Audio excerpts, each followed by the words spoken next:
थेट पाईपलाईन आल्याशिवाय मी आमदारकी लढणार नाही असा निर्णय मी घेतला होता. तशी गर्जना ते करू शकतात का, असे आव्हान आमदार सतेज पाटील यांनी आमदार राहुल आवाडे यांना दिले.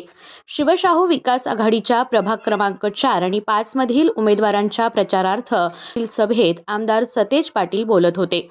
आमदार सतेज पाटील म्हणाले, महाराष्ट्राचे मँचेस्टर म्हणून इचलकरंजीची ओळख आहे. ती ओळख पुसण्याचे काम सत्तेतील लोक करीत आहेत. शहरामध्ये 8-8 दिवस पाणी येत नाही. आम्ही पाणी प्रश्न सोडवणार असे या निवडणुकीत पण ते सांगत आहेत. मग इतके दिवस पाण्याचा प्रश्न का सोडवला नाही? तुम्हाला झाडाला बांधून ठेवले होते का? जर तुम्ही पाणी प्रश्न सोडवला असता तर आम्हाला पॅनलला माणसे सुद्धा मिळाली नसती. चांगले काम करणारे, जनतेचे अश्रू पुसणारे उमेदवार आम्ही दिले आहेत. आम्हाला एकदा संधी द्या. 1 वर्षाच्या आत इचलकरंजीचा पाणी प्रश्न सोडवतो.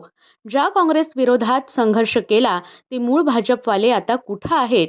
त्यांना आता शोधावे लागत आहे. दुसऱ्यांनी त्यांची जागा बळकावली आहे.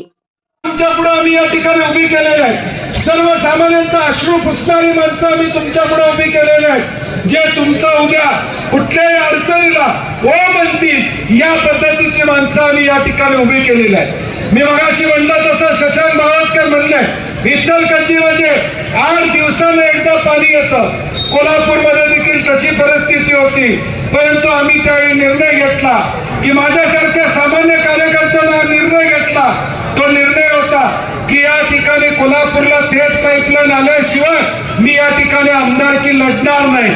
अशी गर्जना हे करू शकतात का? आणि करायची होती तर मागच्या वेळी का केली नाही? 1 वर्ष तुमची सत्ता होती, तुम्ही पाण्याचा प्रश्न का सोडवला नाही? हा माझा प्रश्न या ठिकाणी. शशांक बावस्कर म्हणाले, शहरामध्ये अनेक प्रश्न आहेत. त्यांची सोडवणूक सत्ताधारी मंडळी करताना दिसत नाहीत. नुसता खिसे भरण्याचा उद्योग त्यांनी सुरू केला आहे. यावेळी संजय कांबळे, सयाजी चव्हाण आदी उपस्थित होते.